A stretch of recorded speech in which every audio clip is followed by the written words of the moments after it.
अस्सलाम वालेकुम dear students, मैं हूं आपकी टीचर डॉक्टर अनम और आज हम पढ़ेंगे कार्बोहाइड्रेट्स डेफिनेशन के बारे में। कार्बोहाइड्रेट वर्ड मिला है दो वर्ड से, कार्बो और हाइड्रेट्स। कार्बो का मतलब है कार्बन और इसको हम शो करते हैं सी से, जबकि हाइड्रेट वर्ड का मतलब है वाटर या पानी। आपने डेली लाइफ में सुना होगा कि बहुत ज़्यादा कहा जाता है कि हाइड्रेट योरसेल्फ, पानी पिया ज़्यादा से ज़्यादा। तो यहाँ पर पानी पीने का मतलब है कि हाइड्रेट करना अपने आप को, और हाइड्रेट करने का मतलब है कि पानी। तो यहाँ पर हमारे पास चूँकि वाटर है तो इसका फॉर्मूला हमारे पास आ जाता है H2O। अगर हम इन दोनों को आपस में मिलाते हैं तो हमारे पास कार्बोहाइड्रेट्स का जनरल फॉर्मूला आ जाता है, जो कि है CH2O whole square Y।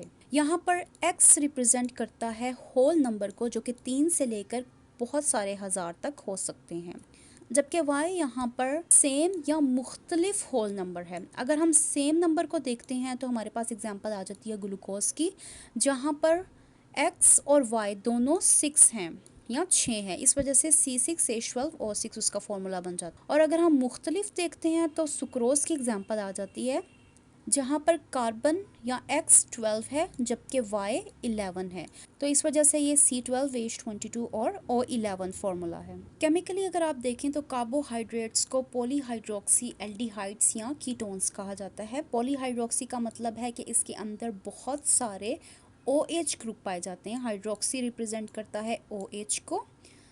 Carbohydrates के अंदर बहुत सारे OH ग्रुप पाए जाते हैं, जबकि इसके अंदर एल्डिहाइड या कीटो ग्रुप भी पाया जाता है। यहाँ पर अगर आप देखें तो ये देख सकते हैं कि यहाँ पर कितने सारे OH ग्रुप्स हैं, इसी वजह से हम इसको पॉलीहाइड्रोक्सी कह रहे हैं। जबकि इसके अंदर एल्डिहाइड ग्रुप भी पाया जाता है, जो कि हमारे पास C+OH आ जाता है। सो ये हमारे पास एल्डिहाइड ग्रुप है। इसके साथ साथ हमारे पास कीटोन ग्रुप भी पाया जाता है, जिसमें C+O और CH2OH आ जाता है। वो कार्बोहाइड्रेट्स जिनके अंदर एल्डिहाइड ग्रुप पाया जाता है उनको हम एल्डो शुगर्स कहते हैं, और वो कार्बोहाइड्रेट्स जिनके अंदर कीटोन ग्रुप पाया जाता है उनको हम कीटो शुगर्स कहते हैं। कार्बोहाइड्रेट्स लिविंग ऑर्गेनिजम्स में सबसे ज़्यादा पाए जाने वाला कंपाउंड है।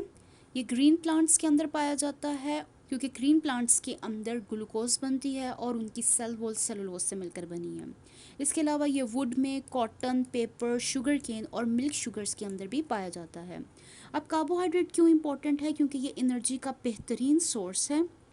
इसके अलावा ये सेल के स्ट्रक्चर और फंक्शन में अहम किरदार अदा करता है। अगर आप स्ट्रक्चर की बात करें तो प्लांट का जो सेल है उसकी सेल वॉल कार्बोहाइड्रेट से बनी है, जो कि सेलुलोज है। और अगर आप फंक्शन की बात करें तो सेल मेम्ब्रेन के अंदर कार्बोहाइड्रेट्स प्रोटीन या लिपिड के साथ जुड़ता है और सेल की रिकॉग्निशन या एक सेल के दूसरे सेल के साथ मिलने में हेल्प करता है। ये सेल वॉल का अहम कॉन्स्टिट्यूट है, जैसे कि मैंने अभी आपको बताया। अगर कार्बोहाइड्रेट प्रोटीन के साथ मिल रहा है तो ग्लाइकोप्रोटीन बनाएगा, और अगर लिपिड के साथ मिल रहा है तो ग्लाइकोलिपिड बनाएगा। और ये कंपाउंड्स हैं जो कि सेल मेम्ब्रेन के ऊपर पाए जाते हैं और हेल्प करते हैं फंक्शन में सेल की। इन दो कंपाउंड्स के ऊपर, जिनको हम कॉन्जुगेट मॉलिक्यूल्स कहते हैं, मैंने डिटेल वीडियो की है, वो वीडियो का लिंक मैं आई बटन में आपके साथ शेयर कर देती। कार्बोहाइड्रेट्स को देखें तो उनको 3 कैटेगरीज में डिवाइड किया जाता है: मोनोसेकेराइड्स, ओलिगोसेकेराइड्स और पॉलीसेकेराइड। मोनोसेकेराइड में मोनो का मतलब है एक और सेकेराइड का मतलब है शुगर। तो ये वो कार्बोहाइड्रेट्स हैं जिनके अंदर एक शुगर पाई जाती है। ये सबसे सिंपल शुगर होती है, और इसके एग्जांपल में हमारे पास ग्लूकोज और राइबोज आ जाता है। यहाँ पर आप देख सकते हैं कि ग्लूकोज सिर्फ एक शुगर है। अगर हम ओलिगोसेकेराइड की बात करें तो ओलिगो का मतलब है शॉर्ट, यानी कि ये वो कार्बोहाइड्रेट्स हैं जो छोटी या शॉर्ट शुगर से मिलकर बनी है।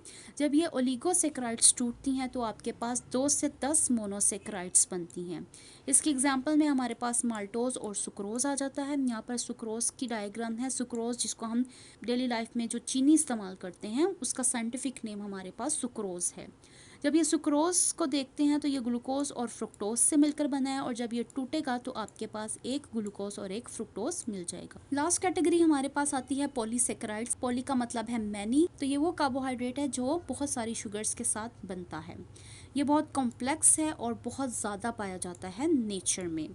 इसके एग्जांपल में हमारे पास स्टार्च, सेलुलोज और ग्लाइकोजन आ जाता है। यहाँ पर डायग्राम दिखाई आपको सेलुलोज की। सेलुलोज जो कि ग्लूकोज मॉलिक्यूल से मिलकर बनी, आप देख सकते हैं कि यहाँ पर कितने सारे ग्लूकोज मॉलिक्यूल्स हैं जो एक दूसरे के साथ जुड़े हैं, और मिलने के बाद आपको सेलुलोज दे रहे हैं, तो इस वजह से हम सेलुलोज को क्या कहते हैं कि ये पॉलीसेकेराइड है। तो ये था हमारा आज का लेसन कार्बोहाइड्रेट्स डेफिनेशन पे। अगर इससे रिलेटेड आपके पास कोई सवाल है तो आप मुझसे कमेंट सेक्शन में पूछ सकते हैं। मैं आपको मिलती हूँ अगली वीडियो में।